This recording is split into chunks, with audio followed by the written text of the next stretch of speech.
How's everybody doing on this? God, what day even is it? All of the days just sort of blend together after a certain point. Saturday. It's Saturday. Yeah. Totally didn't need to peek at the calendar in order to remember that it's Saturday. Hope everybody's having a good Saturday. Strictly from YouTube. This is an impromptu YouTube stream. Wanted to just sort of test something out today. Normally I try to simul-stream, but I don't know. I just got back from watching the movie Sonic the Hedgehog 3 for the second time. I'll get into a little bit of like when I first saw it. And yeah, I got a lot of thoughts and I wanted to kind of talk about them. I thought about just waiting until next stream, but then I realized, oh, I could just do a quick live stream on YouTube. In fact, it would probably do better there, and you know, doing a spontaneous YouTube stream every now and then doesn't hurt anybody. Just finished setting everything up. So without further ado, let's get to the movies, shall we? Wrong overlay. There we go. Let me tweak that a little bit so that way you guys, let me tweak the chat a little bit using a slightly different overlay. Oh, what's this? Wait, I'm missing. How could I be missing? We can't start anything until the star is here, am I right? Hold on, let me just fix that. Chaos control! There we go, I'm back. Yeah, we had to bust out the shadow model for this. I'm glad you're having a good day. I'm glad you're having a good day, Jacob. Glad you're having a good day. Hope everybody else is having a fine day as well. Oh, it's kind of weird that like the chat isn't fully being displayed on YouTube. YouTube chat has always been very, very weird. It's always been very weird. Hey, Callie, how you doing? Hold on, let me make sure. I'm gonna move over to the side a little bit. Yeah, it's not fully displaying the chat. That's weird. Let me try to fix that. Let me see if I can fix that real quick. Because it would be nice to have like you guys be displayed over here, you know? Let's see. Pop out chat. Oh, right, because I had to X out and come back in. So I have to copy and paste the chat in. YouTube, OBS is always so weird with how it does like chat displays and stuff like that. So strange. Paste. Okay. You're doing pretty good. I'm glad you guys are doing good. All right, there we go. It's gonna be on a bit of a delay, but this way we can actually have YouTube chat displayed, which was cool. 'Twas the shadow before Christmas, and all through Bolt's garage, Dr. Eggman was suffocating. He was allergic to fromage. Omelette du fromage. All right. So, YouTube chat's gonna be a bit delayed on displaying because YouTube chat kind of sucks, but you guys will actually be displayed, so that's kind of cool. And I'm still dying. Nah, I found out I was out like all day today. Having a good time. Had a good time, and I wanted to kind of sit down and talk about. I thought this would be an interesting format to try talking about like this film and media and stuff like that. That way we could just kind of talk about it and not like, you guys wouldn't have to like wait a week to hear my thoughts, you know? Got out of seeing it the first time. It was an experience. Nice. Okay, I want to explain. So the way that we're going to do this, because I know a lot of people are curious about my thoughts that haven't seen the movie yet. It's only Saturday. It's only the second day that it's officially been out. So we're going to divide this stream into like 2 sections. We're going to have a non-spoiler section where I'll just kind of give my general thoughts, and then we'll have a spoiler section. Okay. Also, I need to make sure there's background music playing. There is background music playing. How does the background music sound? It's not too loud, is it? I hope not. If it's too loud, let me know and I'll dim it down. I wanted so desperately to play like Sonic background music, but man, YouTube's copyright is a bitch. So we're gonna stick with like some of the more generic lo-fi tracks that I have. It sounds good where it is. Perfect. Thank you, Callie. But yeah, I got to see this movie twice. I got to see this movie on Tuesday. I got to see this movie early on Tuesday, and I didn't even have to pay for it. I got to see it early on Tuesday, and then I got to see it today as a part of my sis's birthday. My sis's birthday was technically like Thursday, but they wanted to, like, for months, they wanted to do like a private screening. Like, they wanted to rent out a theater and we would all sit down and like watch the film and have a good time. Downside, weren't able to reserve that, so we just bought like a bunch of tickets and reserved a row. Well, we didn't reserve a row, we just bought all the tickets in a row at the theater, and then we sat down and we watched the movie. So they watched it for the first time today. This is my second time viewing it, and excuse me. Yeah, the downside to getting to watch a movie early is that you don't get to talk with anybody about it for two reasons. One, I had to deal with a review embargo. I was not allowed to talk about, I could say that I watched the film, but I was not allowed to talk about the film itself until the embargo lifted. Thankfully, the embargo lifted on Wednesday, so I could talk about it then.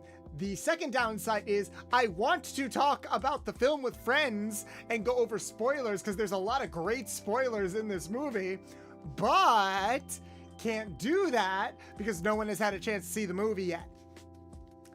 Fuck. Okay. So now that people are starting to see the movie, I feel a bit more confident with like kind of putting this out there and talking about it. So that's what we're going to do. We're going to talk about this movie. We're going to have a good time. Like I said, we're going to start with a non-spoiler section, and then we're going to shift over, and I'm just going to go raw and uncensored in with spoilers, because like there's so much shit to talk about. And it's like not just about this movie, but also like the future of the franchise and stuff like that, because they've already confirmed a fourth movie. It's coming out like in a year and a half, like the summer of 2026, which they knew.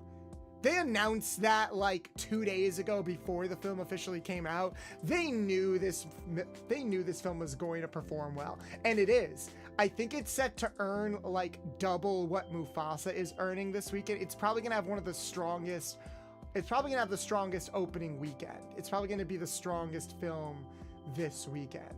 And it deserves it, in my opinion. It's a really good film. Right off the bat, starting in with like the non-spoiler review, right off the bat, I think I can definitively say this was the best movie in the trilogy.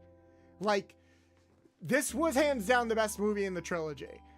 It's so weird because it feels like this was the movie that people wanted from the first movie, but we needed a lot of the setup. We needed the groundwork to be laid from those first two movies to get here. And I don't mean that necessarily in the sense that like there's payoff in this movie that was established in the first movie. There's like maybe one thing you could argue that has payoff. And it's not, I would argue it's not as major of a thing that the film makes it out to be, but I'll get to that in the spoiler section.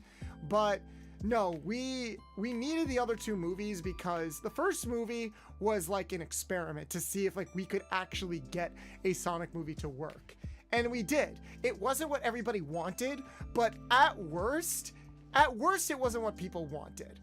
At best, it was still like a very fun and enjoyable movie. The fact that they were able to make it work the way that they did after that original horrible bullshit design, and considering the fact that it is basically a reverse isekai, we have somebody from a parallel world, a different world, coming to our world and learning about our ways of life and everything like that. It was Sonic's origin story. And I don't think anybody really wanted a Sonic origin story, but we kind of needed a Sonic origin story. Unless we were going to get a fully animated film, which there's a part of me that still wishes that's what we had. I do think these films would have performed so much better if they weren't live action. Okay, maybe not perform better. I feel like they overall would have been better films and experiences. But this is why I don't work in Hollywood. As much as I can complain about like what the bigwigs upstairs think, I can sort of see the logic of like We don't just want to attract Sonic fans, we want to attract like everybody, and general audiences will prefer live action over animation. I hate that. I think that's a mentality that needs to die, and I feel like it's kind of putting the cart before the horse. Like, it feels like we're starting with that mentality and then just reinforcing it instead of it actually being a mentality that's being challenged. But whatever. That's like a whole other conversation. The TLDR is, first movie, really, really solid foundation. Better than I think a lot of us were expecting it to be. Second movie, marked improvement across the board. We get more lore, we get more characters, we get better, we get like better portrayals and arcs with everything. Sonic's arc in the first movie was all about realizing that he's not alone. Sonic's arc in the second movie is teaching other people that they are not alone. And the third movie, this one, is about what being alone does to somebody. What happens when you lose the thing that doesn't make you alone? There's actually, I can't believe I'm saying this, there's actually a clever thematic through line throughout all these movies. Like, I could sit here and make the Vin Diesel joke that it's all about the family, but it kind of is. Like, all three of these movies are about the same thing, just in different ways, and it feels like a very natural progression in each movie. Like, Sonic gets slightly less immature with each movie. I feel the character growth from like the opening 10 minutes of this movie. I love Sonic's characterization here. He's still wisecracks. I know people groan at like his one-liners and stuff like that, but he's trying really hard to do the right thing. He's trying really hard to do right by his dad, by his family, by his friends. He wants to be a good leader, and he doesn't always get it right, but I feel like this is different than, say, the second movie, where he was just sort of like the first movie, he was a lonely kid. He didn't know what to do. The second movie was him like trying to take charge. Like, that was him learning the with great power comes great responsibility lesson, but now this movie was like, okay, he's learned that lesson. Now here is a slightly more mature Sonic. Like, genuinely, he puts practices in place to make sure that bad things don't happen. The way that he interacts with some characters, he does feel a little bit like a leader. I want to say, I don't think he's as mature as he is in, say, Sonic Frontiers. That's definitely like the oldest and most mature Sonic we have. But as far as these movies go, it's a really solid portrayal, and I really do like and appreciate it. So yeah, definitely the best Sonic I think we've had in these three movies.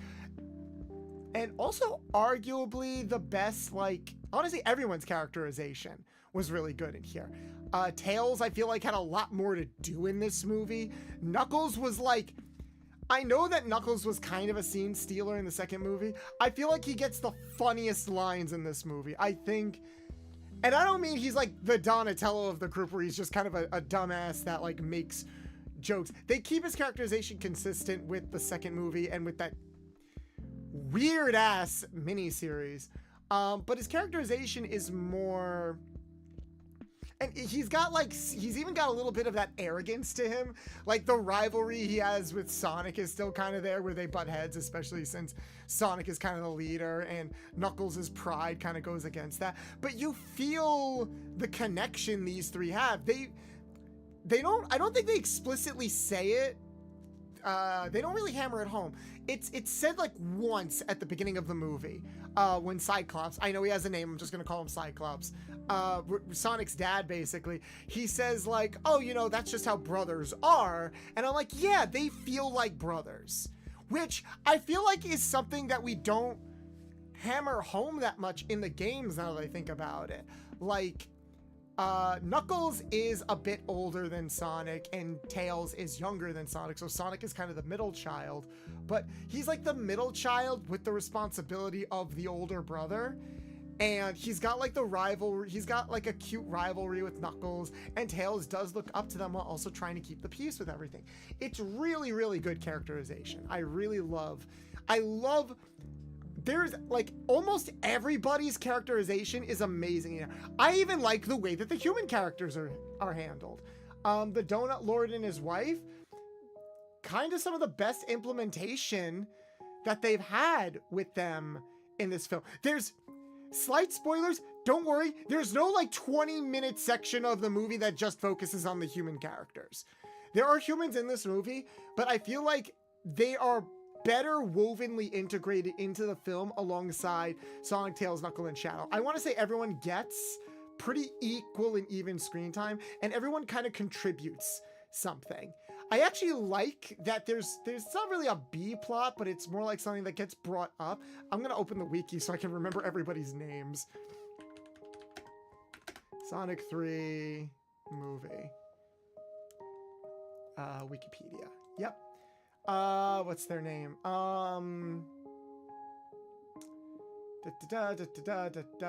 Live action cast.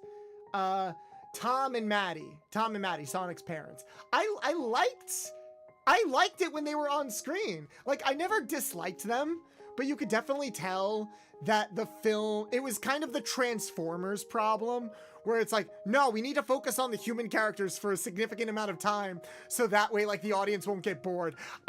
The parents won't get bored. I think by the time we got to the third movie, there is a sense of confidence here. There is a sense of confidence here where it's like, no, we can have like the Sonic characters take up most of the screen, and we can more seamlessly create interactions between them and the human characters. The main human characters in this movie are the two Robotniks, Agent Stone, Tom and Maddie. There is another human character in here called Director Rockwell, who is from the games. She doesn't get that much focus in the games from what I remember. She basically is like a top-ranking official in Gun. She's played by Kristen Ritter, who, for those of you who don't know, is Jessica Jones. She played Jessica Jones in the Netflix series, in the Marvel Netflix series. And she was fine. She's just not in the movie that much. Like, I don't know. I feel like she was supposed to have more scenes in the movie, but I think she got cut out a little bit. I'm gonna get spoiled, understand none of this. Let's go. Hey, Sonny. How's my husband doing? Is this your first time in the YouTube chat? That's kind of cool. Yeah, I wanted to try a YouTube stream just because I know that I'm not going to talk about this for like more than an hour or an hour and a half, and I'm like, well, that's not long enough for a Twitch stream. And to be honest, I'm too tired to do like a Twitch stream, but I could like get on camera and talk as Shadow for a couple of hours, for like an hour or two. So yeah, don't worry, we're still in the non-spoiler section. I'm just kind of going over general things like how I thought the human characters were utilized in the movie.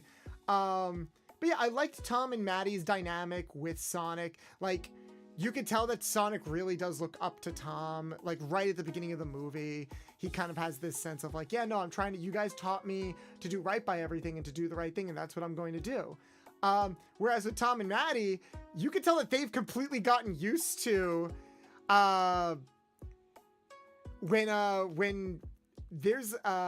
we get to Tom and Maddie, there's not like an arc they go through, but you really do get the sense that like they are just used to having a son that could break the sound barrier. Like, they are the parents that they are legitimately the parents that have adopted 3 kids, and their lives are completely different. And maybe there's a part of them that wishes things were a bit quieter, but they're also like, nah, we're in this. We have fun. Like, we are totally about the life that these aliens have given us right now. And it's really good. So right off the bat, Sonic's portrait, like, I love the way that Sonic is handled in here. I love the way that the human characters are integrated in here. Can we confirm Shadow loves Latinas? Unfortunately, there was no reference in the movie to Sonic loving Latinas. Maybe we'll get that in another movie for reasons that I'll explain later during the spoiler section. But unfortunately, guys, there's not a lot of memes with Shadow. I will say this. And then we get to another good part about the movie. Shadow himself. I feel like Shadow is the best and most consistent part of the movie. Shadow is like if you took Sonic's characterization and just removed the one-liners. His characterization, his arc is definitely one of the hearts of the movie. I thought it was going to be the only heart of the movie. It's not. Like, his arc, his backstory and how it relates to all of the other characters, he is definitely he's not the main character, but everything in this movie revolves around him and informs everything else. And it's really, really good. They did have to streamline his backstory a little bit. It's not exactly like it is in the game. They definitely streamline a lot of things like they did in the previous movies, but I think Keanu does a fantastic job. You could tell it's him. He doesn't like do what a lot of other shadow voice actors do, where a lot of shadow, where they'll like sound really deep and down here or something like that. Like they'll really try to sound edgy. No, he just uses his natural voice with a little bit of timbre to it. He just kind of sounds like this. I don't look like you. You look like me. Why do you look like me?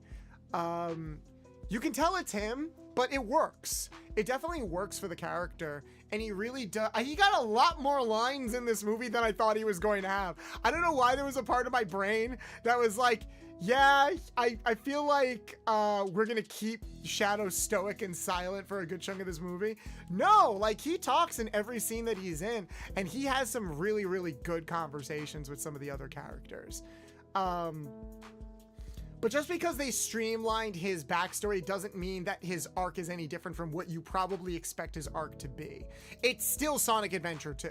Like, it's very clear that Sonic Adventure 2 was the major inspiration for this game. Obviously not everything could be introduced in it, but Shadow's backstory, his relationship with Sonic, the integration of a bunch of other characters, the use of gun, all of that is kind of here. And you also hear it in the music. The music, there weren't as many. This actually caught me off guard. The soundtrack I didn't think was as strong as the other movies.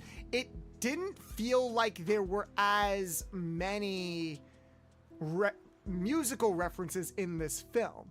There is something that they do with one song that I think is really good. Like, there is a very clever and good use of one song in this movie. You probably already know what it is. But aside from that, I feel like there were less musical references here. And that was a little bit shocking. I was expecting way more musical references. I was expecting a lot more throwbacks to, because the Sonic Adventure 2 soundtrack is one of the most beloved soundtracks of all time. Like that soundtrack put Crush 40 and a bunch of other like musicians on the map, even though they had already been working in the industry for a while. And now I know that there is a lawsuit currently being brought up to Sega from Crush 40 regarding one of the use of their songs. So I don't know if like maybe that was a contributing factor to why some music wasn't used in this movie. So the soundtrack was a little lackluster, a little left to be desired, unfortunately. But that's like, but when the leitmotifs hit, they really do hit. If you're a big fan of Sonic music, when you hear them, you'll be like Leonardo DiCaprio, like standing up in the seat, like, oh, I understood that. I hear that. It's really, really good. Least favorite. Now we get to the Robotniks, Jim Carrey, and this is probably going to be a bit of a controversial opinion. Robotnik and Ivo's relationship, kind of my least favorite part of the movie. I like them individually, and I see what they were going for with them. They are prominent characters. They are like part of the main cast, and unlike the previous movies, you could tell that they are also trying to relate them back to this theme of family, like finding family and what a lack of family does to you. But it's so weird. You can tell that Jim Carrey has, let me try to explain. You can tell that Jim Carrey has a reverence for this material. Like, the dude is basically retired except for these movies at this point. And he pretty much says that he'll keep coming back for them because he loves it so much. And I will say, Like, Jim Carrey's acting, he's still a scene stealer. He's still chewing up scenery like crazy. He still gets a lot of really fun one-liners. And I will say, him playing both Ivo and Gerald was done really seamlessly from a technical perspective. Like, there's a lot of scenes in this movie where Ivo and Gerald are on screen together at the same time, interacting with each other, like touching each other and hugging each other, and it looks seamless. It looks seamless. Like, we're talking Parent Trap levels of seamlessness of one actor bouncing off of themselves. It's really, really good. Like, there was never a moment, like, even though I knew Jim Carrey was playing both characters, there was never a moment where I thought to myself, oh, that looks fake. Like, the technical effects, excuse me, the technical effects here, step above the rest, step above the previous two films. Which is funny considering that I think it's a different VFX team from the previous two movies. Sonic, Tails, and Knuckles, they all look great. I love their fur textures. It stands out really well. Shadow gets like some really, really good like scenery in the first 2/3 of the movie. I especially like how his fur texture looks in the rain. It's done really, really well. And I will say, this film is probably the first one that actually feels like it was directed with a vision. Like, there are some shots, like some explicit shots in this movie that feel like they are trying to invoke really, really strong emotion. Like, I didn't think too much about the directing in the first two movies because I feel like there wasn't really an artistic vision there. It was make a Sonic movie in real life. Here it's like, no, we're gonna get like the sun rising and these sweeping shots. There are legitimate shots in this movie where like when the 4K comes out, I could take screenshots and like those screenshots could be my wallpaper. Like, it looks phenomenal, particularly in the final act of the movie. Mwah! Hands down, some of the best Sonic animated visuals and media I think we have ever gotten. It looks so good. But that's all in the technical aspect. Character-wise, going back to Jim Carrey as Ivo and Gerald, I sort of see what they were doing, and I can't go too much into it without getting into spoilers because there are specific things they are trying to do with these two characters that on paper I feel like works, or on paper I can understand where they're coming from, but in execution it leaves a lot to be desired. So narratively, these two are kind of in a cast that interacts with each other so well and relates back to that theme of family so well. Funny enough, the Robotniks are kind of the ones that fall short in relating back to that theme. But then you think, well, okay, thematically, whatever, what about the comedy? Not gonna lie, while there were like some really funny moments, I didn't super like Jim Carrey's comedy in this movie. Like, it's so weird. I feel like it worked in the first two movies because the first two movies did skew a very immature feel. And don't get me wrong, this is still a movie made for kids, but this movie kind of pushes the line a little bit. There are a lot of moments where the characters are talking about really like serious stuff, like serious introspective stuff. And while they don't explicitly say certain things, there are the allegories. If you're an adult listening to this, the allegories are really poignant. And I'm like, whoa, this is a kid's movie? But that's just it. Like, we'll have a scene where like two characters having a really deep, serious conversation about like family and loss and vengeance. And then we'll just cut to Jim Carrey spanking himself on the butt. I'm not kidding. Like there are some edits in this movie, like the cutbacks in this movie feel like they're YouTube poop edits, and I'm like, why? Hello, Edgelord, was the movie good? The movie was very good. I don't think Jim Carrey's comedy worked as well in this movie. It feels like they let him be a bit more free reign here, like because he's literally playing with himself, like playing off of himself. So it feels like they let him like go nuts a little bit more. And I do think Jim Carrey is a comedic genius, but sometimes his humor does skew a little bit on the immature side. And I don't know, I feel like there are segments dedicated to Ivo and Gerald. And I don't think this is a spoiler because you'll have seen some of those segments in like promotional material and stuff like that. And it almost feels like they were made for promotional material rather than being made for the movie, because they have this weird sense of disconnect. Like, I think you could cut out or replace a lot of the comedy scenes between Gerald and Ivo and just have a straight up stronger movie. And I'll get into specifically what those scenes are in a moment, but that is kind of like my general non-spoiler thoughts on the film. It is hands down better than the first two movies. Like, the soundtrack is a bit stronger, not as much as I would like to, but it's a bit stronger. The visuals and the directing is definitely a step up. Everyone's characterization feels on point. I love the way all the characters bounce off of each other. It feels like everyone has something to do and sort of serves a purpose. And the message is really, really good. The climax, again, the final 20 minutes of this movie, some of the best Sonic content I think we have ever gotten. Like, it's up there. It's up there. Like, compared to like with other Sonic media. And what they leave room open for the future, like I said, we've already got a fourth movie confirmed, but there's so many directions where the fourth movie can go, and I'm very much looking forward to it. Now I want to talk about spoilers. Spoilers is definitely going to be a heftier thing to talk about.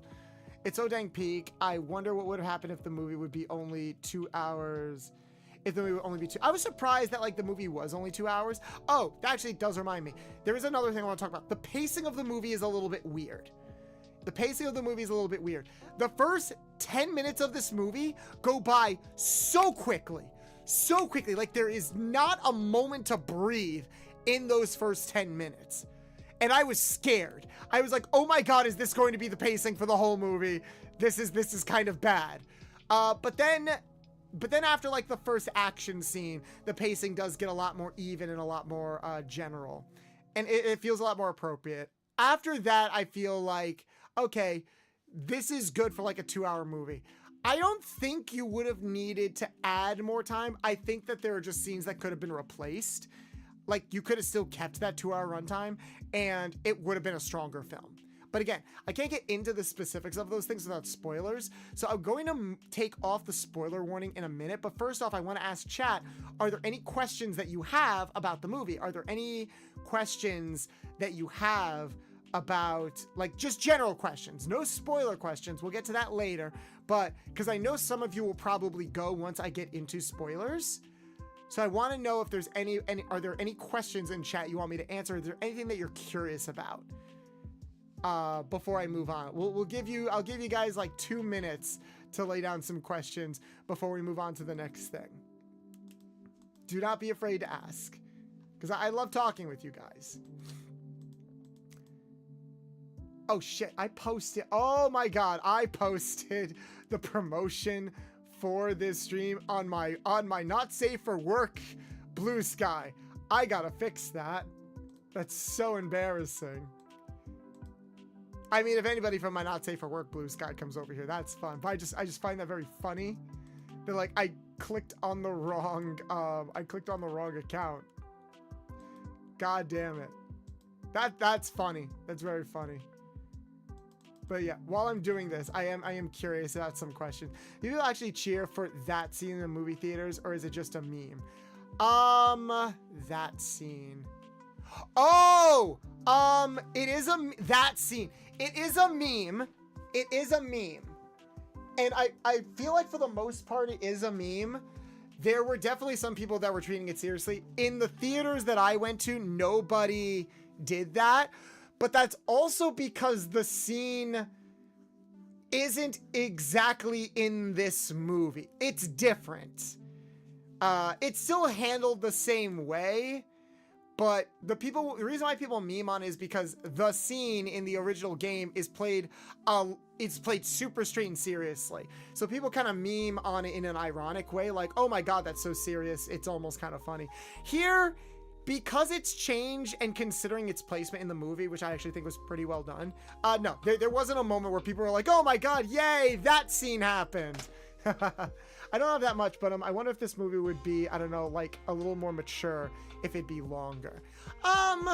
I could definitely see where they could maybe add a bit more flavor text. It's very economical. I think it does everything that it wants to do in those 2 hours. For the most part. Scratch that. I think it does like 90% of what it wants to do in those 2 hours. But I don't think that it failed that remaining 10% because of the runtime. I think it's because they included the wrong scenes in this movie. Like, they prioritized some things that I don't think they should have prioritized because they were doing such a good job going for that darker and more natural tone. It worked. It felt like a natural progression from the other movies. It worked. But it feels like they couldn't let go of some of the more like childish, immature stuff. It's kind of like when you watch a very serious Pixar movie and then there's a fart joke in it. And it's like, you didn't need that fart joke. It almost feels like there was an executive with a note or an actor that like improv'd and everyone's like, oh yeah, we could keep that in, or sure, we could just throw that in there randomly. And I'm like, no, like, I know the idea of an overly serious, like, it's not like this film was grim dark or anything like that.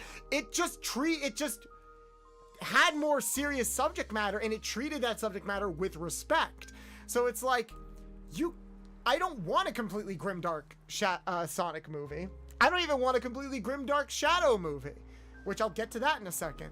I just think that they could have balanced it a bit better. They already had the comedy with like Sonic and Knuckles and how everyone bounced off of each other, but it feels like the comedy they wanted to go with Jim Carrey was like a particular type of younger slapstick, like immature slapstick. And I'm like, okay guys, like, you didn't need that. The dialogue and a lot of the character interactions were already funny enough on their own. Like, they were immature, but not immature in like a I'm rolling my eyes kind of way.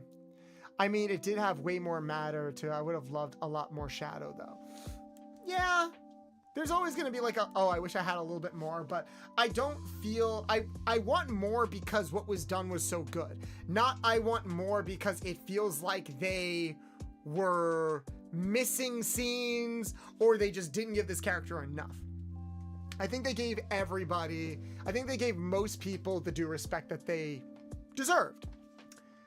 But yeah, so any more questions? Because when I go into spoilers, I'm gonna go hard, okay? Like, I've been sitting on this for almost a week, because like, again, the downside to seeing this movie early is that I got to see things that like people have theorized about or wondered about, and it's like, fuck, I can't talk about any of it yet, but we're going spoilers. I'm gonna go into spoilers. Before the spoilers begin, see it equals very yes, go see it. Go see it. If you've seen the other movies, go see it. If you're a Sonic fan, go see it. If you're looking for a nice, fun holiday movie, go see it. Like, this is hands down the best movie in the trilogy. It has a lot of things here for both Sonic fans and non-Sonic fans. It has the characterization of most of the characters is probably the best in this trilogy. Like, if you told me 10 years ago, not even 10 years ago, 5 years ago, if you told me that, hey, we're about to get a Sonic the Hedgehog trilogy and they're only going to get better with each movie and they are arguably going to set a new standard for video game movies moving forward, I would look you dead in the eyes and I would be like, cap, that's bullshit. Like, really? Sonic can barely even get its own story straight in his own games. You think a movie is going to be able to portray that? But nah, the bastards somehow did it. They somehow keep making these movies better and better and better. And you can tell they're also in it for the long haul. They're in it for the long haul because there's also a lot of things in this movie. So there's a lot of things in this movie that don't get elaborated on. And while some of that I do think is a narrative snafu, there are some things where I'm like, I feel like that was like a writing mistake, or I feel like that's a note that either got added last minute or there's something missing here or something got cut out. But there's also a lot of moments where like a character will say something or something will be dropped and you're like, oh, that's foreshadowing for later. Oh, like, Are they referencing that? Are we gonna get that in another movie? And it's like, but it doesn't feel like a Marvel thing where it's like, haha, wink, wink, nudge, nudge, come see our other movies. It's like, nah, we want to make sure that like there's enough mystery here. And the thing is, they do it the right way where they'll add some mystique to the background or they'll foreshadow some things in the background, but it doesn't take away from the main story. It doesn't feel like I need to go read a comic or play a game to understand the context of this movie. I think Sonic fans will appreciate this movie the best, but I do think it still also functions as its own movie. So yes, go see it. If you haven't already, go see it in theaters. Go see it in a nice crowded theater with a bunch of Sonic fans, and you guys will all like cheer and react when certain music is played, or when the post-credit scenes happen. There are 2 post-credit scenes. Stay for all of the credits. One of them way more important than the other. And I've been sitting on this. I'm gonna spoil it, okay? Like, it's time. We are in spoiler territory, guys, okay? We are in spoiler territory. I am going to spoil this movie rotten, so get out now while you can. This is your spoiler warning, okay? I'll give you 5 seconds to mute the stream. I appreciate it if you would keep the stream up so we can maintain the views, but I completely understand. Or if you want to just go away and come back to this video later, this live stream will be saved and it will be public. Okay, but I'm going to spoil it, okay? Right? 5, 4, 3, 2, 1. I was fucking right about those post-credit scenes. I was so fucking right about those post-credit scenes. Oh, it feels so good to be right. I was so right about those post-credit scenes. Oh, I felt so vindicated.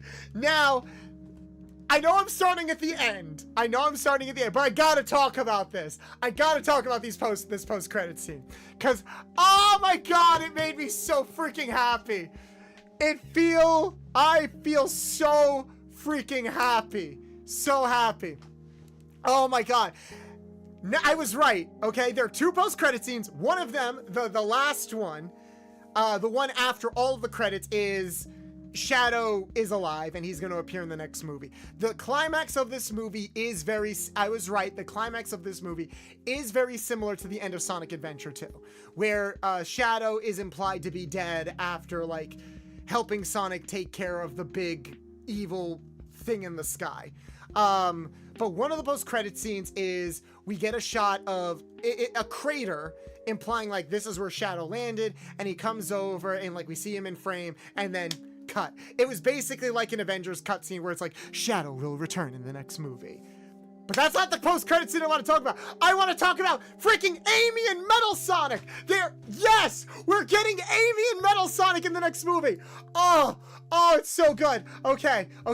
So at the end of the movie, during the first post-credit scene, Sonic, the movie ends with Sonic, Tails, and Knuckles racing. So all of those racing scenes that you see in the trailers, that's at the end of the movie, like the very end of the movie. And because the movie kind of goes full circle. It starts off with the 3 of them having a race, and then but the race was kind of a red herring for something, but then it actually ends with them doing the race. And, you know, Sonic wins the race, but he's like, oh shoot, I overshot it, because he ends up, like, he's by New York. Like, he's still in a forest, but he passes by this sign that says, like, welcome to New York. And I don't know why he's in New York. But then, behind him appears Metal Sonic, like ripped right from the game's Metal Sonic. It almost looks like a model from a high definition Sonic game. Cause it's not like the other, cause he just looks like straight from the game. He doesn't look like he's been modernized or anything. I wonder how his CG would have looked during the daytime. Cause this is all at night, this post-credit scene. It did look a little shoddy. I think the nighttime was covering it and doing it a lot of favors. Cause there was like, the metal textures looked very fake. He didn't really seem to have any realistic textures to him compared to like everybody else in the movie. But yeah, Metal Sonic just shows up behind, Sonic, and he's trying to snipe him with like his laser, but Sonic dodges, shows up behind him. He's like, hey, if you're gonna try to take me out and you only get one shot, don't waste it. So he knocks around Metal Sonic, and Metal Sonic does the thing where like his head is backwards and he has to readjust it. And Sonic's like, hey, you kind of look like me. That's kind of weird. Like, are you a fan? And then Sonic is suddenly surrounded by a bunch of Metal Sonics. Surrounded by like 20 to 30 Metal Sonics are just surrounding him. He's like, okay, that's new. And just when they're all about to jump him, in comes the freaking hammer. Ah! We see a big, comically large rocket hammer fly through the air like a boomerang, smacking all of the Metal Sonics away, and then it gets grabbed by this mysterious person wearing a big cloak.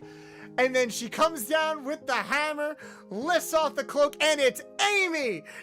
I knew it, guys! We're getting Sonic CD for the next movie. She looked so good. I'm sure it's probably leaked online if you look for it, but my God, she looks amazing. She looks so good. Like, we only see her face, we don't see her body, but they did her so well. Visually, they did her so well. She looks so good in this movie. But yeah, it wasn't exactly, the post-credit scenes weren't exactly what I thought they were going to be. I thought that I knew we were going to get Metal Sonic. I had a feeling we were going to get Metal Sonic, and I had a feeling that by extension we were going to get Amy. I thought we were only going to get one. Like maybe Amy showing up and be like, I need your help, or Metal Sonic showing up and it's like, oh, like come to the next movie. But no, it's a full scene. It's like a full 2-minute scene, post-credit scene. That like, I'm surprised, like you could tell, unlike the other ones where it was like a quick glance, like Shadow will be in the next movie. Here it's like, no, like this is an actual setup. This is actually a scene that could be at the beginning of the next movie. And I'm so freaking happy. I thought though, if we were gonna get Metal Sonic, it was going to tie back to Eggman. I thought it was going to tie back to Eggman. Because again, I had that theory that the quill, like the quills that Robotnik obsesses over, was going to be like the power source for Metal Sonic. I actually thought that's what we were getting for Sonic 3. I thought Metal Sonic was going to be the villain for Sonic 3 before they set up that, no, it's actually going to be Shadow. But it's implied that these Metal Sonics came from Off-World. That they came from somewhere else, and that Amy followed them here, or like tracked them down. So that raises a lot of questions where it's like, okay, if Robotnik didn't make the Metal Sonics, one, who made them? And two, why do they look like Sonic? And what is Amy's role in all of this? My theory is that next movie is just going to be Sonic CD.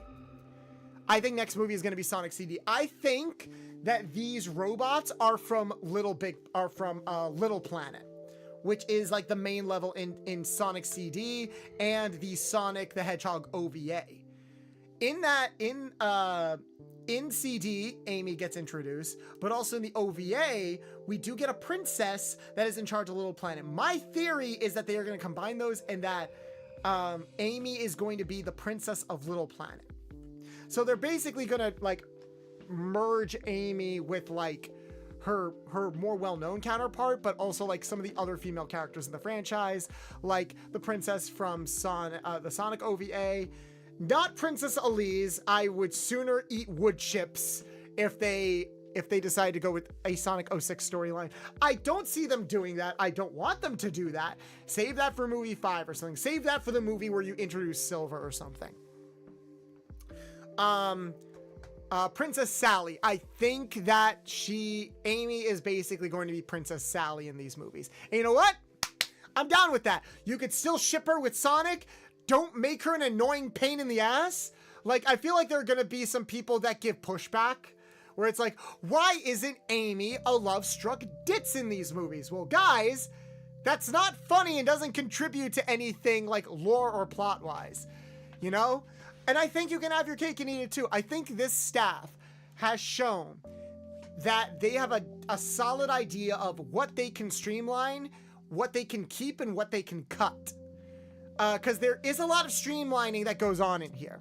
And I think it works for the most part, while also, again, it makes me curious about the lore of this world, of this franchise.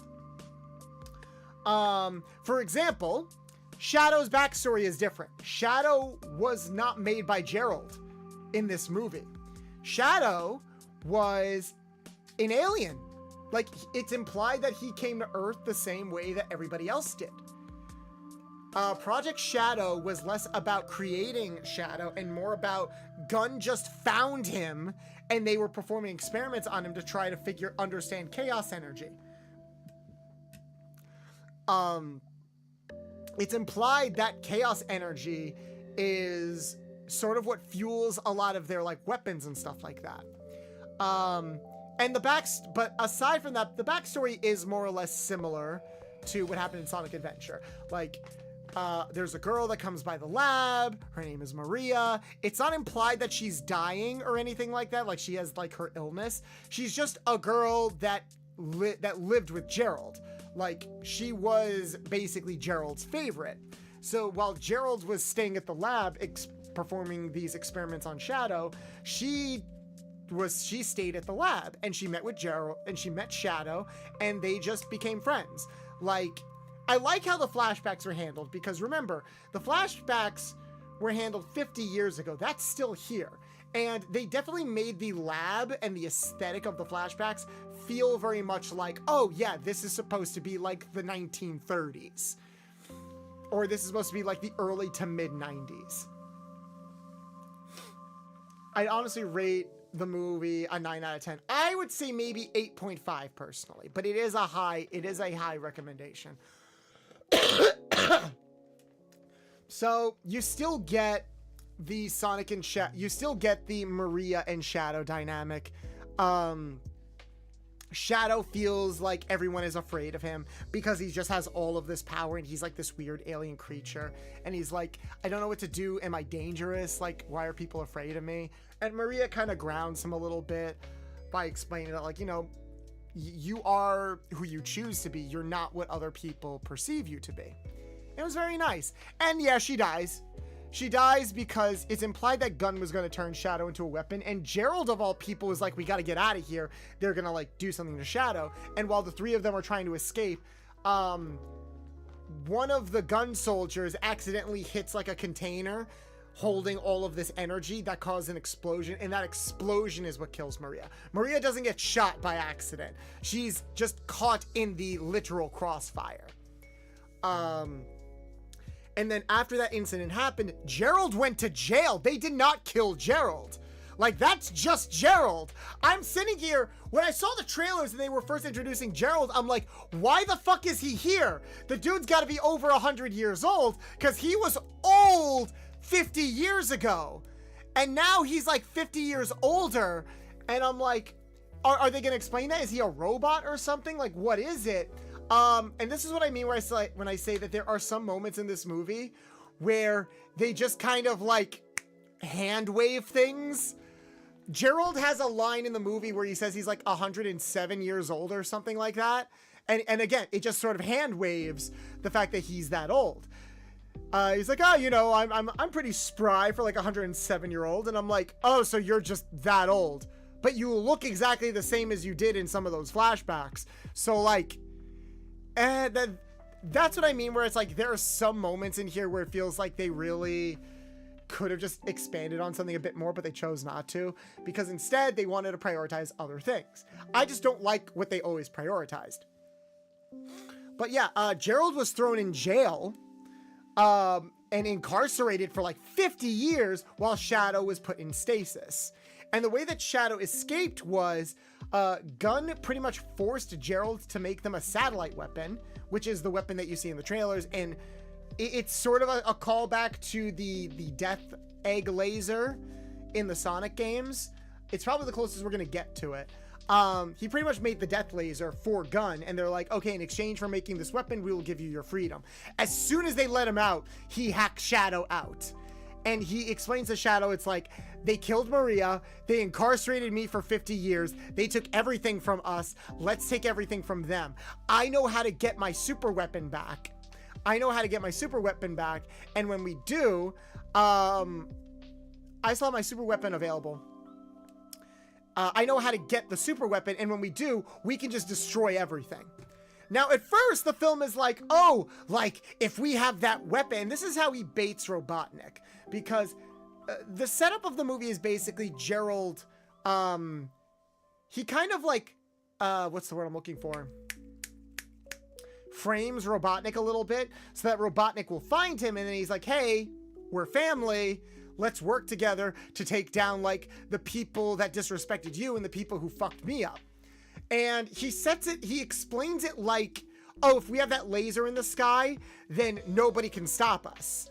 Like, we can destroy the gun headquarters and, like, rule Earth with an iron fist kind of thing. And Robotnik's all for, and Ivo's all for that. He's like, yeah, let's do it. But then when they get to the space laser, Gerald reveals, no, actually, I'm going to overload this with so much chaos energy that when we blast the Earth, the whole Earth is going to explode, and the blast radius is going to be so big that it's going to take us out with them. So basically, Gerald and Shadow are on a suicide mission throughout this movie, and Shadow knows. Gerald told Shadow, we're going to do this. We're gonna make everybody pay for what they did for us, and we're gonna go out in a blaze of glory. Shadow knows this, and he is okay with that. Like, this is what I mean when I say the film plays with, like, some very dark stuff. They don't say suicide, they don't say murder pack or anything like that, but Gerald does straight up say that, like, if we blow up the Earth with this, we will be caught in it. And he's like, and Ivo's like, what the fuck? That'll kill us too. And he's like, yep. What do you care? There's like, humanity's a failed experiment. Everyone has fucked us over down there. Everyone hurts us down there. So let's burn it all to the ground. Very Joker, very much scorched earth. But I was shocked at that. I was shocked at that the villain, that I was shocked that Gerald had, like, the same mentality as freaking Dracula from the Castlevania animated series. That's basically what this was. He's like, we're doing a murder-suicide pact right now. And I'm like, Jesus Christ. That is probably, like I said, they cut out, like, killing Gerald by firing squad and a stray bullet hitting Maria. I don't think they cut that out because they were worried it was too dark. I think they cut it out because they just wanted to streamline everything and go in this direction. This movie has dark moments like that. There's even a moment during, like, the final confrontation where Sonic and Shadow are fighting each other and Sonic wins the fight. And Shadow is basically, like, goading him into killing him. He's like, go on, do it. You won, right? You wanted your revenge, right? Oh, excuse me. I love water. He's like, go on, do it. I'm like, holy shit, like, dude really wants to die. But that's the message of the movie, though. Like I said, the first movie was all about finding family. Your family is dead, you found a new one. The hurt, you don't have to live with that hurt very long.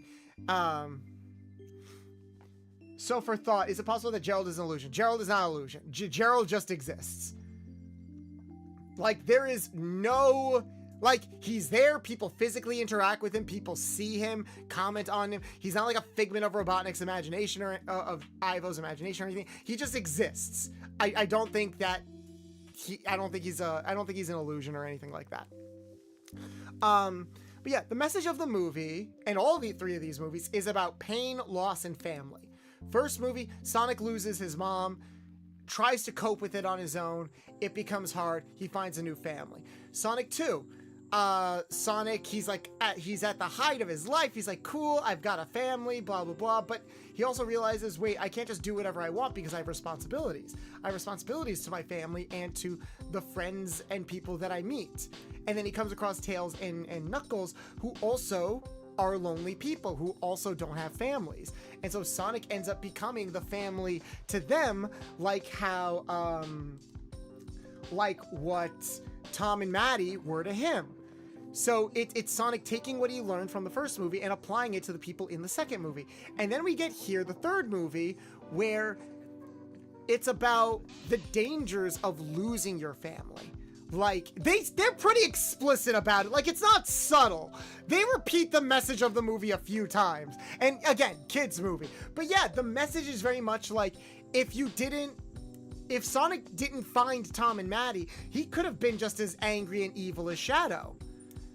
Or like, imagine if Shadow was allowed to keep his family. He probably wouldn't be as edgy or angsty as he is right now. And it's very much a thing where like, wow, that's kind of interesting. And Sonic has to kind of wrestle with that. He does try to talk to Shadow numerous times. He tries to talk to him numerous times and tries to like communicate with him. But eventually he does kind of come to fisticuffs because Shadow ends up hurting Tom. And we know Tom's not going to die, but the film very much plays up like, oh my God, Shadow might be responsible for the death of your father, the same way that Gunn was responsible for the death of Shadow's sister, I'll call her. And it's like, oh no, what's going to happen? He's like, no, I got to make him pay. I have to make Shadow pay for what he did. So he takes the Master Emerald, he goes super and fights Shadow, and then we get like the Super Sonic versus Super Shadow fight, which is basically the closest thing we're ever going to get to a Dragon Ball Z fight. And it's so freaking good, guys. It's so freaking good. Like I said, the last 20 minutes of this film, when Sonic goes super, those last 20 minutes all the way to the end, some of the most hype shit ever. It's so good. It's so good. And Sonic, in the middle of the fight,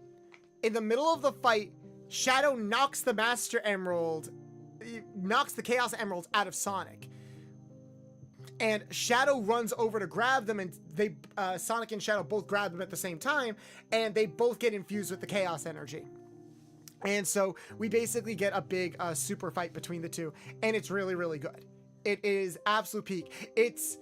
They fight across the entire world. Like, they are punching each other across continents, across major set pieces. It's probably the closest thing we will have to a quote-unquote Western live-action Dragon Ball series. Because it very much reminds me of some of the fights that happen in Dragon Ball, where people will get knocked through mountains, across landscapes, and stuff like that. It's really, really good. But Sonic wins the fight, and he knocks Shadow down. He's ready to like kill him, and Shadow's like, "Do it, go ahead, do it." And like Shadow's even pointing at his chest. He's like, "Go ahead, like put a hole in my chest, basically. Like hit me right here." But then Sonic looks at Shadow's chest, and he remembers what Tom told him at the beginning of the movie and in the trailers, where he's like, you always have a choice. You are who you choose to be. You're not defined by like the bad things that happen to you. You're defined by the choices that you make. And so Sonic like takes a step back. And he's like, I'm not like this. No, I'm the choices that I make. I don't want to carry out revenge. I don't want to do this. And Shadow is like shocked. He's like, all I've ever known was pain and anger and vengeance, because Maria was my everything and they took her away. So now all that's left is this pain. And, Gerald kind of just fed that. Like, Gerald in a lot of ways should have been like the anchor for Shadow, to be like, hey, like we could mourn her together. But instead, Gerald was like the toxic parent that fueled into their child's rage. And there is a scene, and Sonic and Shadow have a very nice scene where like they're sitting down on the moon. Don't ask me how they're breathing in space. Just let it go. And they're watching the sunrise above the Earth, and Shadow asks him, hey, because Sonic is explaining, he's like, hey, like I lost someone too. I lost my mom basically, and I didn't know what I would do if I didn't meet Tom and Maddie.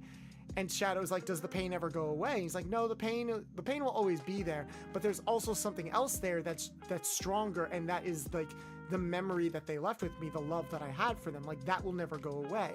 And there's this metaphor about stars, about how stars, like the stars we see in the sky, a lot of them are most likely dead. Like when a star explodes, we're seeing the light of a star that's dying, because by the time the light reaches us, like thousands of years into the future, the star is most likely already dead. But the metaphor is that even when something dies, it still can shine brightly. Its light can still reach us. And I think that's beautiful. Like, think about that. Yeah, you can argue it's corny. Yeah, like they explain it a couple of times. I don't fucking care. That's like good advice. That's good. That's a good lesson for kids to learn. That's a good lesson that I feel like a lot of adults should learn. Like, it's really good and mature and thought-provoking. And fuck, you want to know what happens in the next scene? You want to know what happens in the very next scene after that very deep, very emotional conversation between two anthropomorphic hedgehogs? We cut back to Gerald spanking Ivo on the butt with a giant metal hand. Like, bent over the knee, slapping him with a big, very fake-looking, giant robotic hand. This is what I'm talking about. Like, Jim Carrey's scenes in this movie clash with a lot of the really, really mature stuff in this movie. And I'm like, damn it, like, I wish they asked him to pull it back a little bit. Like, a lot of the stuff with Robotnik is so goofy. It's goofy. It was goofy in like an endearing way. And I would argue it matched the first two movies because the first two movies were very goofy. Here, it's like there are goofy moments, but it's not a goofy film. It's a surprisingly very poignant film. Yeah, it definitely felt very Marvel-esque, where like something very serious and impactful will happen, and then we'll cut to a joke. I'm like, oh, you didn't need that. Who asked for that? Like, there were some chuckles from the audience when like scenes like that happened, but I'm just sitting here like, no, I don't care for that. Like, I would edit those parts out of the movie. Like, if they were worried about hitting a 2-hour runtime, I don't know why they kept those scenes in the movie. Those scenes could have easily been replaced with other things. For example, we could have gotten a little bit more from Gerald himself as a villain. Now, on paper, I think Gerald is a very, very good villain. He is what we thought he was going to be. He was not so much a twist villain, like it's very clear he's the villain the minute he's introduced, but he has an understandable motivation. He's angry and in pain. He's angry and in pain because the dude was incarcerated for 50 years, and that'll fuck up anybody. I don't care what you say. But also, like, his darling granddaughter was killed. Like, and it's very heavily implied that that was, like, his only family. Which, I'll get to something in a minute that might be a plot hole. But regardless, he's angry and bitter. And again, the film originally makes it seem like he's just angry at Gunn because they incarcerated him or, like, used him. But he's really angry that they killed Maria, and he wants to make everybody pay. He wants to go scorched earth because of that. And Ivo is like obviously not on board with that. He does not want to be part of like that murder suicide attempt. But so he tries to talk to Gerald, and he's like, hey, like, but we could be a family, right? We found each other, you know? So like, we could start over. You don't have to be alone. And then Gerald just kind of looks at him. He's like, oh, Ivo, you're no Maria. And it's like this really sad, poignant scene where you really get the feeling that like Ivo was so blinded by his Gerald was so blinded by his rage for what happened to Maria that he can't even see people in his family as actual family anymore. He's like, no, she was my everything, and now she's gone, and now I need to destroy everything to make up for that. I need to give her death meaning. Now here's the thing that confuses me a little bit. I said we get flashbacks with Maria and Shadow. Aside from the scene when they are escaping, we get no flashbacks with Maria and Gerald. Like, at all. I don't think they ever, aside from when they are escaping, they do not share any scenes together. There is not a moment in this movie where you really get a sense that Gerald was that devoted to his granddaughter. I did see the movie with somebody who brought up a very good point that Maria being able to interact with Shadow as much as she does at a top secret government facility should tell you how much Maria is like coddled or looked after. Because like, oh, that's his granddaughter, like she can do what she can do what she wants. It also shows a little bit of how much Gerald trusts Shadow, because there's never really a point where you get the sense that like Gerald thinks that Shadow is going to do anything to Maria, and he doesn't, not even by accident. But yeah, that line didn't hit as hard for me because it's like, dude, I don't know what Maria meant to you. In the games, yes, Maria is Gerald's everything. Like, he creates Shadow specifically to save Maria. Like, that's why he made a deal with literal Space Devil. She was a lot older this time. Yeah, no, she wasn't like 10 or anything. She was like a teenager. She was like a young teenager, 13 or 14 years old. I don't really mind that change. It doesn't really matter at the end of the day, because the connection is still there. Like, the flashbacks between her and Shadow are really good. But I don't think that the quote-unquote like reveal or twist that he's just doing all this for Maria, I don't think it hits as hard, because we never really get the sense of just how much he cared about Maria. Like, we get so much setup and backstory with Shadow and Maria. We get nothing from Gerald and Maria. We needed at least a scene of them together. And then that would have tied everything together, like these themes of family and stuff like that. I think that would have been, like, you want to know what they could have done? They could have cut out that stupid scene of Jim Carrey dancing with himself with the lasers. That scene is like 5 minutes of this movie that did not need to be there at all.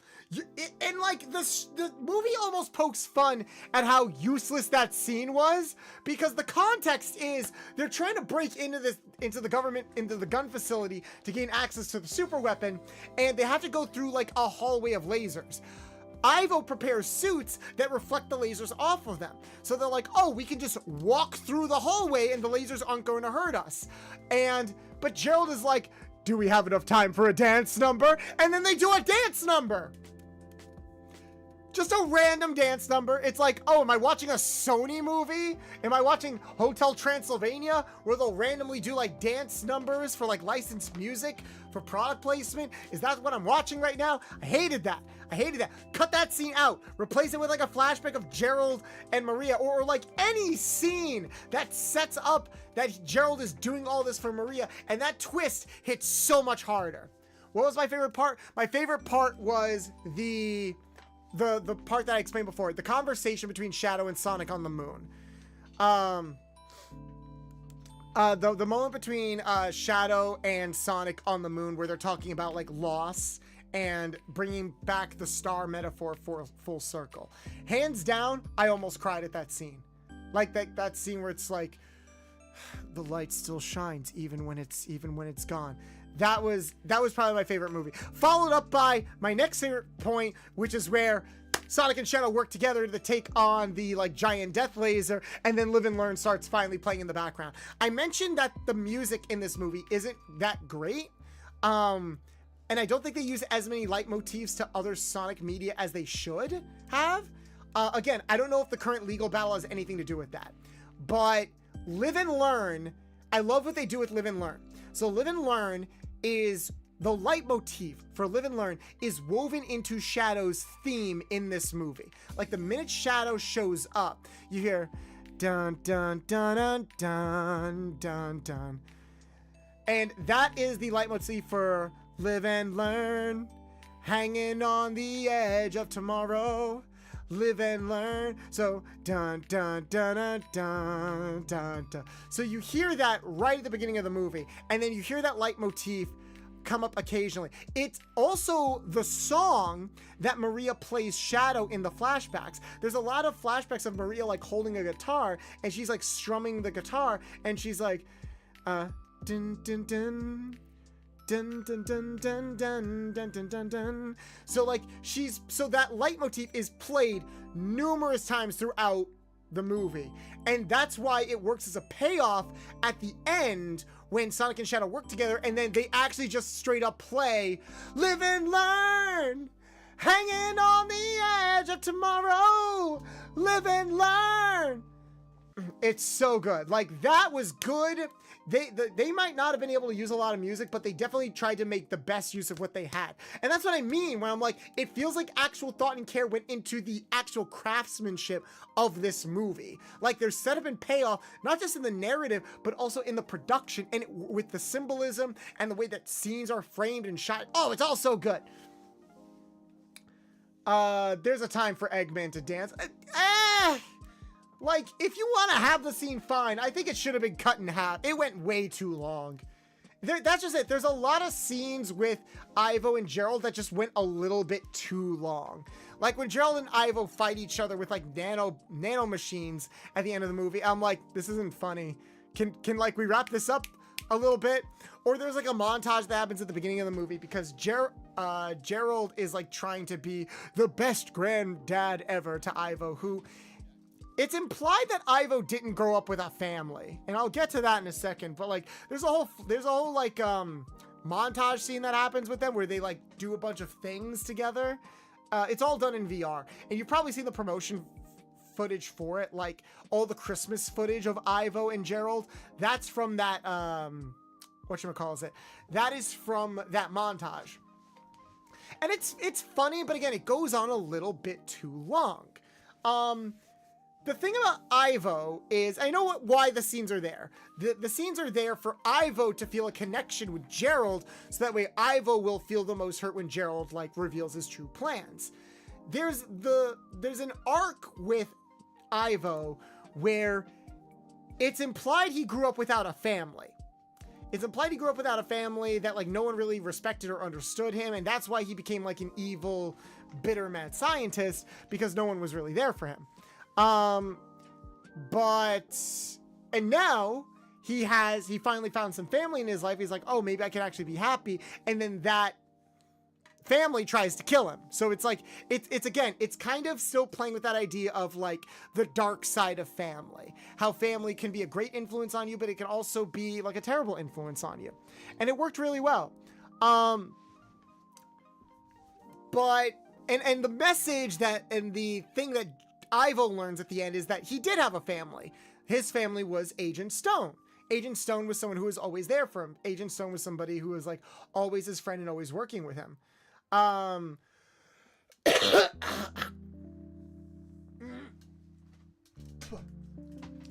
Sorry. It snowed this morning and I was so fucking cold. I might have a cold, and that sucks. So, but like, here's the thing. And they gloss over this really hard. There's just some things in this movie that they try to sum up in like 1 or 2 sentences when I'm like, I feel like that should have deserved more time. I don't understand Ivo's family situation because, so it's implied that Ivo and Maria are cousins. They're not brother and sister, they're cousins. They have the same grandfather, so they're probably children from like different children of Gerald. We don't get a sense of who Gerald's kids were, and we don't get a sense of who Gerald's grandkids were, aside from Maria and Ivo. Like, it's implied that that Ivo was probably either younger than Maria or not even born yet at the time that Maria died. And Gerald was put in like incarceration for 50 years. But I'm like, okay, well, where's the rest of your family? Like, what happened to them? You know? Where are they? We don't get anything like that. We don't get anything like that at all. We don't get any explanation on Ivo's family situation at all. Just that he didn't have a family and that's why he's bitter. That's it. Moving on. Oh, and Gerald might be like 107 years old. That's why he's still alive here. Anyway, moving on to the next plot point. See, like,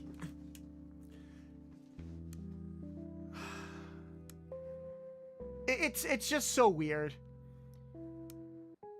Bro, and he actually stayed alive over a red quill. He did, yeah, Gerald also, like, stole one of Shadow's quills. I don't know if it's implied that the reason why he stayed alive is because of the quill. That's actually something I never really thought about.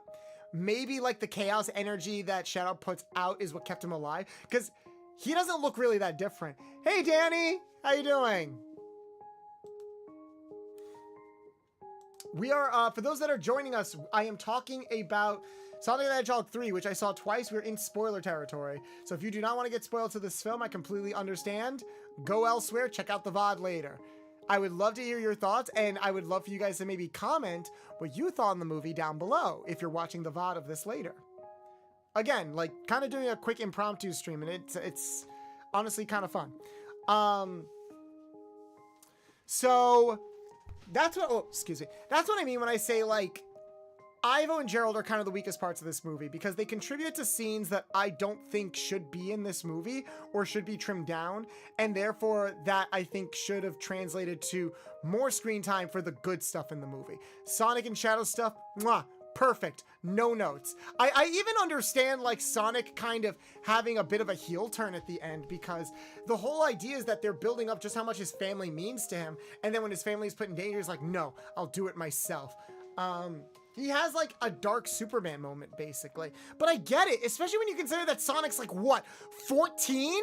Like he's not that old. This movie takes place like a year, canonically takes place a year after the first movie, because at the beginning of this movie, they're celebrating Sonic being on Earth for a full year. So about a year has passed. I don't think he's older than like 13 or 14. So when you also take in consideration that like a kid has to deal with all these complicated emotions, it makes sense. Doesn't need to be explained. Those that know will know, and those quills are powerful in the Fountain of Youth. Well, okay, that's just it. How do we know that they're powerful in the Fountain of Youth? It's never, they're just known for storing a bunch of energy. It's never been implied that like you could stay young by using them or anything like that, you know? So I like that as a theory. Here's the thing. I don't need like an explanation about why Gerald is still alive. I think it's weird that he's still alive, but that's like one of the things I could sort of accept. It's like, yeah, whatever. Okay. He's like over 100 years old and he can still be like that active. Sure. Whatever. I would rather get more of an explanation of what exactly Ivo's family tree looks like, because that's weird. I keep hearing people say that Commander Rockwell should have been Rouge. What are your thoughts on that? Okay, I didn't see that theory until after I saw the movie. I don't think she should have been Rouge. Because here's the thing. Rouge sometimes works with gun. Oh my god, sorry. Take that in account of Hedgehog years. Fair. Well, I don't know how long a hedgehog lives, honestly, so you're gonna have to explain that to me.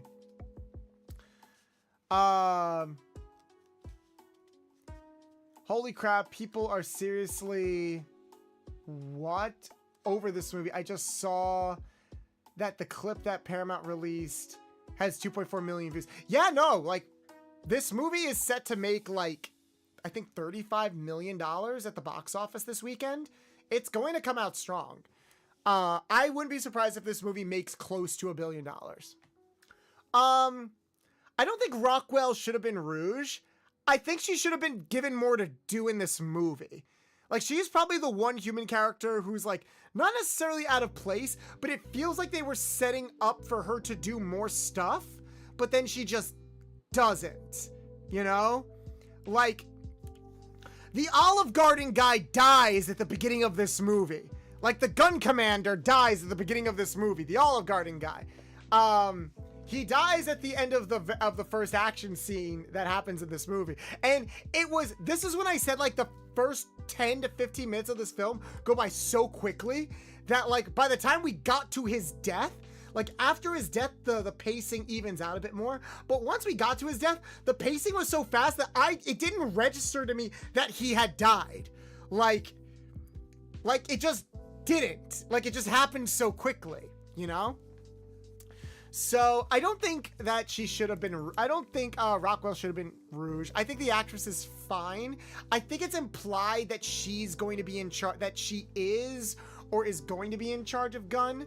But I needed more with her, you know? I needed more interaction with her. She probably should have interacted with like Tom and Maddie a bit more. I don't know. You sure about that, Bolts? Rouge tends to get all the big information from Gun. Well, that's just it. I feel like Rouge needs to be introduced in a different way because here's the thing, guys. When I say they streamlined Shadow's backstory, they just made him an alien. It's implied that he crash landed on Earth from like another world, similar to how like Tails, Knuckles, and Sonic got here. He just doesn't remember where he's from. He has amnesia. So, and based on what we saw with Amy, I think the idea is supposed to be that all of these characters are just going to be from different worlds. Like, it would be weird if they keep setting up these characters like this, but then Rouge is just kind of here. Now, maybe if Rouge was like always here like Shadow and like she's working for Gun behind the scenes, like as a spy or something, then maybe. But I don't know how that character would work in this movie, because there isn't really anything that needs to be stolen. Like Gun are the people that are being stolen from. They're not stealing anything. So that's why it's like, okay, sure. If Rouge was going to be in this movie, I don't think that there's a role in this movie that she could have replaced. I think she would have had to have like had a different role entirely, but that would have changed the structure of the narrative. So no, I think it was fine that Rouge was kept out of this movie. I think it's fine that Rouge was kept out of this movie. She's probably not going to be in the next movie either. I think I have a theory on where they could introduce her though. My coolest part of the movie, Live and Learn at the end, when Shadow and Sonic go super to take on the Death Laser. I'm wondering how they're going to answer Amy's house listing on Zillow in the first movie. I think that's just an Easter egg. Kind of like how the town that Sonic lives in is called Green Hills. I think it's just an Easter egg. I don't think they were expecting the movie to perform as well as it did after the first one. I really don't. But now that it has, it's like, well, okay, we're all in. We are all in on this shit, and they are delivering. As for Rouge, I think they could introduce Rouge. I have a theory. That the next movie is going to take place either on or in connection to Little Planet, which means the next movie might not actually take place on Earth that much, which would be very ballsy if they did that. It'd be very ballsy and very cool if they did that. I could see why they wouldn't because of cost. But I think it'd be very cool if they did do something like that. Shadow, like it's implied Shadow will return, but we're not sure if Shadow will be in the next movie.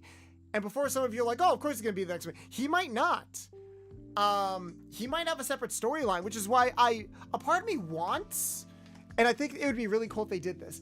So remember how they gave us the Knuckles spin-off series? What if we had a Shadow spin-off series? And that's how they introduced Team Dark? What if that's how they introduced Rouge and Omega? Like Shadow is traveling the world searching for something, and then he comes across like either Rouge in her own stasis, or maybe Rouge comes to Earth because she's tracking the Chaos Emerald and she got attracted to Shadow's chaos energy. It's possible also that Shadow, it's a little vague about where the Chaos Emeralds are at the end of this movie, because Sonic and Shadow absorb the Chaos Emeralds, but we don't see the Chaos Emeralds after the final confrontation for the rest of the movie. So it's possible that Shadow still has the Chaos Emeralds, or that the Chaos Emeralds are missing. Because spoilers, in order to beat the giant laser, after Gerald is killed, basically, like they take down Gerald,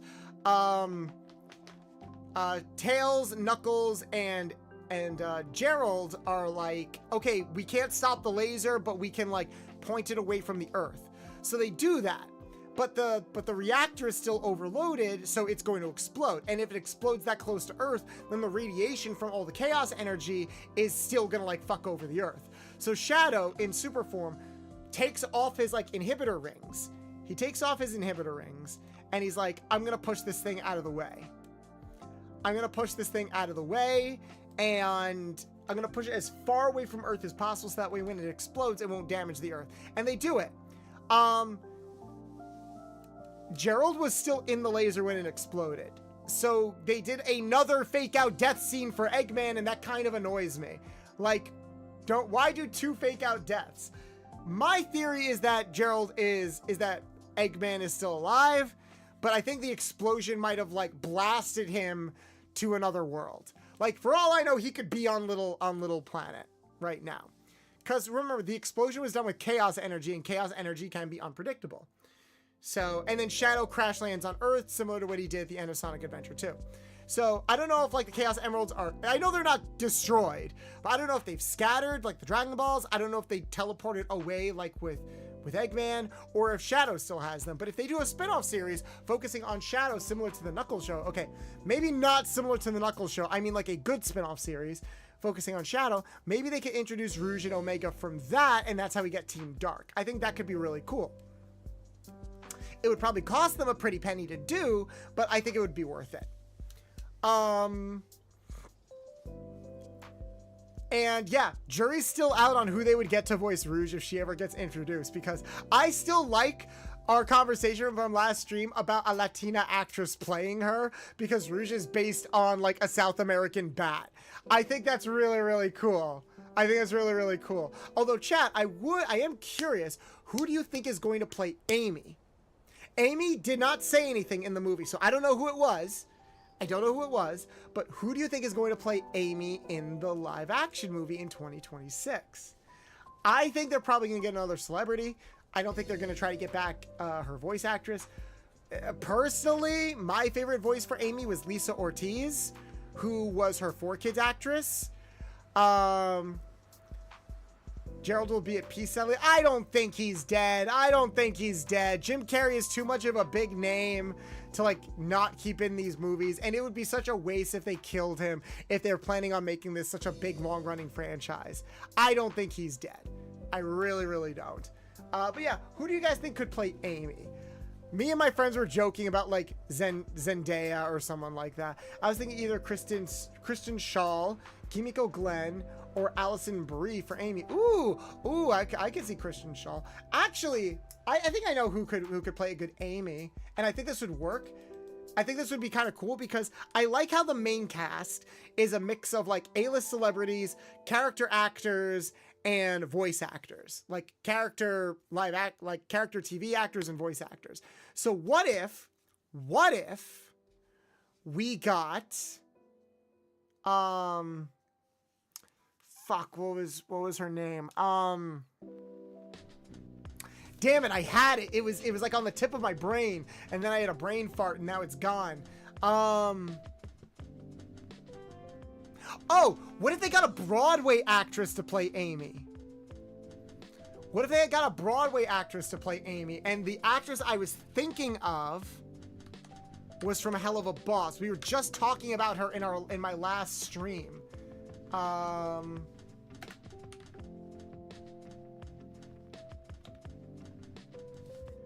She was in Has Been Hotel. She plays Nifty.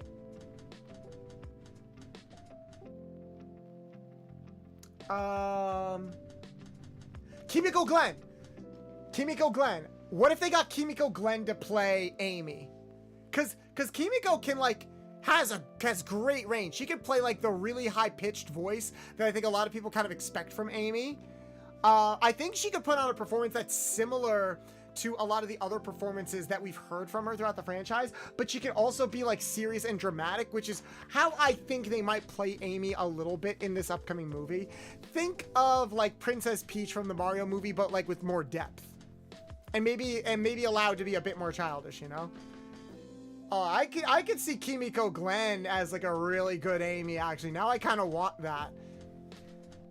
That was who I said earlier. She also plays Penny Parker in Spider-Verse. Yeah, like, she could play, honestly, she could play Amy with, like, the same tone that she plays Penny, and it would be great. But Kimiko Glenn is a very good voice actress, but she also got her start on Broadway, so I like equating that as, like, oh, we get a Broadway actress in here. I think that could be really fun and really cool. So that way, like, again, I love the cast, how it's like this great mix of A-list actors, comedy actors, television actors, actual professional voice actors. It's such a good mix, and I love it. There's such a reverence You can tell that everybody on this crew is having a good time. You can tell that everybody is locked in for Shadow and Sonic the freaking Hedgehog. It's so good.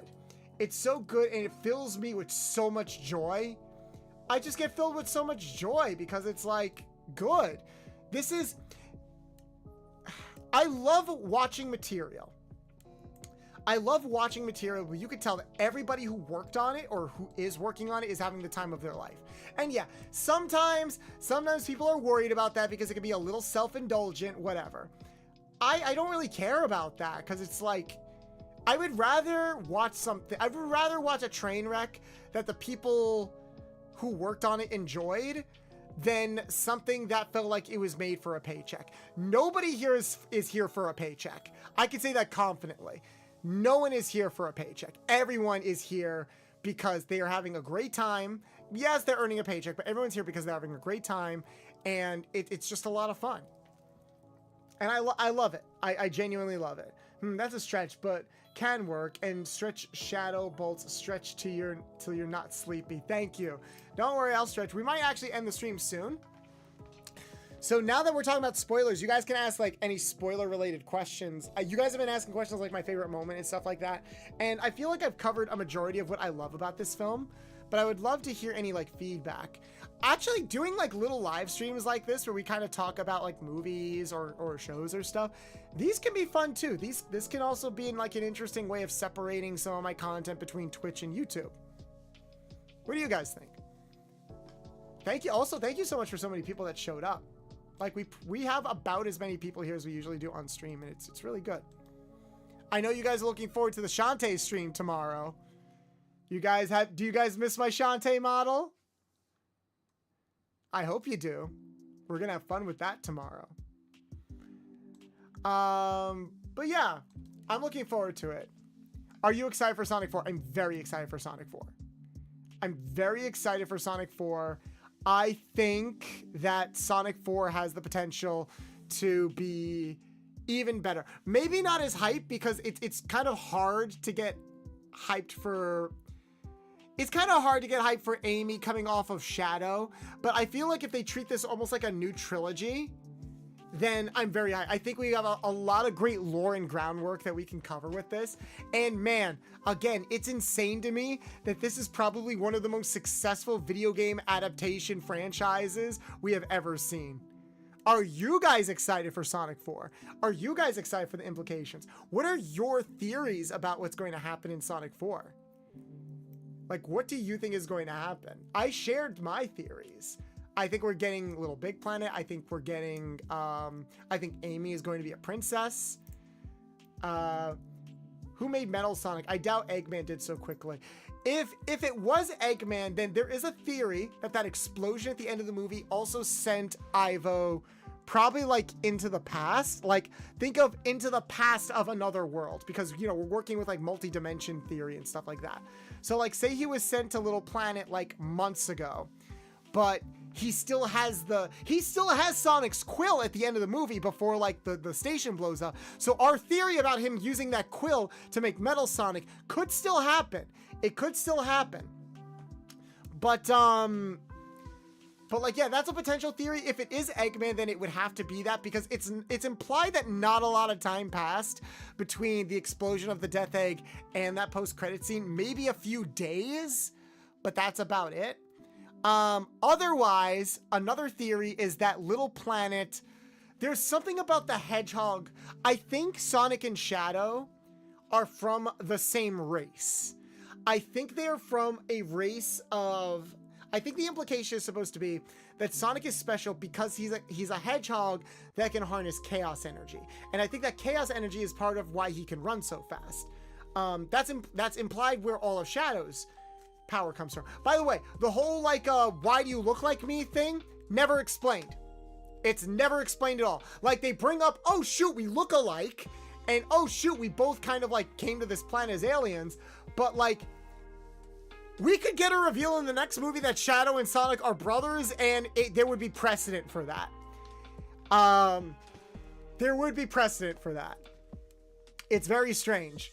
I think it's possible. I think it's possible that my theory, I think what they're setting up, is that Sonic, because here's the thing, they keep saying that like, oh, Sonic is special, and we keep thinking he's special because he can run really fast. But what if he's special because of why he can run very fast? This whole idea of chaos and the chaos energy and all of that stuff, it could contribute to like why people are seeking him out in the first place. What if Sonic and Shadow are from like the same race of creature that can harness chaos energy, and they're like almost feared in a way? Because we know baby Sonic was being hunted down. And what if these metal Sonics are a way of like harnessing the power of the hedgehogs in order to track Sonic down? Because again, there was an army of them, and we don't really get an army of metal Sonics from the games. It's always just been the one metal Sonic. So I'm curious. I think there's a lot of fun different directions they can go in, and I'm very much looking forward to it. The film is so far performing very, very well. That means to, oh right, Sonic CD dealt with time travel too, so we could still be working. So my theory about Eggman being sent into the past a little bit because of the chaos explosion, that could hold some weight because CD dealt with time travel. I completely forgot. Thank you, Shadow Tales in chat. We'll see past and future scenarios. Amy Rose possibly asking out of request from another source. All I can do is wait for it. If Metal does talk, is Sonic dead? Ooh, that's a good point. Actually, yeah, that's another good point. If Metal Sonic does talk, because sometimes he's portrayed as a mute, but he can talk. Like, he can talk. Who should play Metal Sonic? That's a good question. I didn't even think about that. Who's gonna play the Metal Blur? Are we living and learning and living on the edge of tomorrow? Because it feels like... Hold on, I kind of want to sing a little bit. I think we're going to close out this stream by singing Live and Learn. Because I'm getting a bit tired. I think I've said most of what I wanted to say about this film. If any of you have any more questions, if you can ask them before I get to the end of this song, then I'll answer them. Otherwise, we'll end the stream.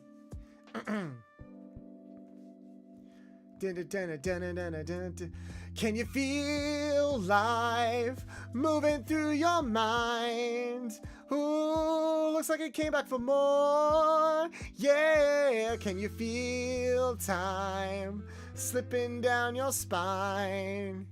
Ooh, you try to ignore. Yeah, but you can hardly swallow your fear and pain when you can't help but follow. It puts you right back where you came. Live and learn, hanging on the edge of tomorrow. Live and learn from the works of yesterday. Live and learn, if you beg or if you borrow. Live and learn, you may never find your way. Dun, dun. Oh, yeah. Ah, so good. They could do Ben Schwartz, like how Metal Overlord was voiced by the same VA as Ben. Oh yeah, that's true. Ben could voice Metal Sonic. He could voice Metal Sonic. That would be an interesting way of like keeping the paycheck tight, if you know what I mean. Man, I wish we saw more Super Shadow and Sonic. That was very peak though. Yeah, I could feel the budget screaming during that fight. I would have loved to have seen more, but I think the amount we got was like perfect. The old theory was Sonic had lost to Robotnik, then he became roboticized. Ooh, I don't think it's that. I don't think we would have had, I think Metal Sonic's introduction would have been played up as more tragic or more like dark if it was that. I think that might be an overcomplicated theory. I do like it though. If we are going to explore like the past, present, and future, like in Sonic CD, it would be nice to get some dark timelines or maybe some references to the comics, because the comics play with multiverse stuff and time travel stuff. So maybe we could get a little bit of that Archie background in there too. We need to help you make parody music, Bolt. Yo, if you guys are serious, like, I want to sing covers. I want to sing covers. Producing covers is very expensive, though. And I'm still not monetized on YouTube. So like, if you guys want to see me like actually like sing and produce song covers, just like this video, share it. Keep showing up to my live streams. Keep being supportive. Keep doing what you're doing. Like our last live stream, the last Shadow live stream did really, really well. It actually boosted the channel to like get close to a third. We're like a third of the way to monetization thanks to our last live stream. So hopefully this live stream also pushes it in that direction. But yeah, it'll be pretty good. Do I am all for me from do all of me from Shadow Shadow 06? Okay. Only if you like the video. Only if you like the video. I'll sing a verse from all of me. Not my favorite song. I'm not a big fan of the music from Shadow the Hedgehog. I actually haven't played Shadow the Hedgehog. Hey! Maybe we'll play Shadow the Hedgehog next time. I am making a list. I'm going to post this on the community page of YouTube because the year is coming to an end. I do think I'm going to make a list of games that I want to play. Like a list of like exclusive retro games that I want to play. So if you guys have any games in mind, wait till I post that on the community tab. Or if you want, you can join the community Discord. For those of you that are here, you can join our community Discord and leave your suggestions there, either for videos for me to react to or games that you want me to play.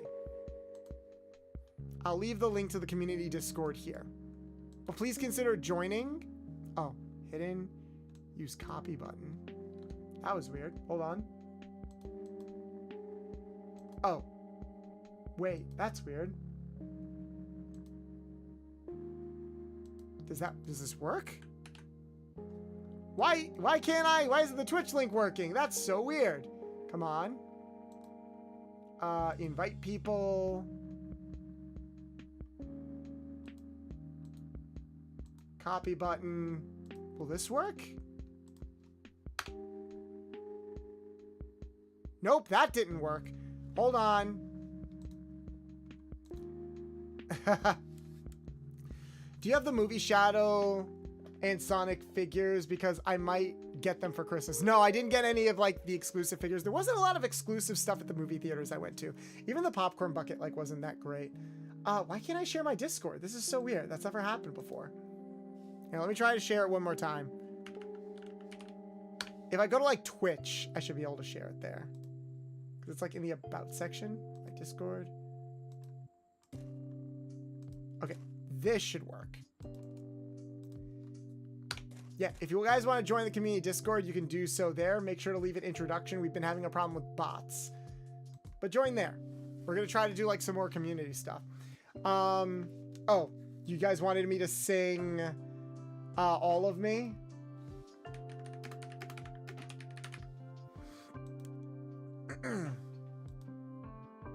I actually don't remember how the song goes.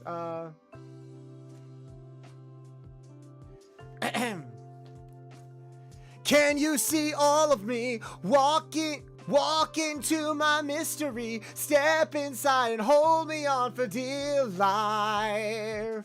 Do you remember me? Capture you or set me free. I am all of me. You should get the Shadow 1, then you can color him like the Shadow mods design.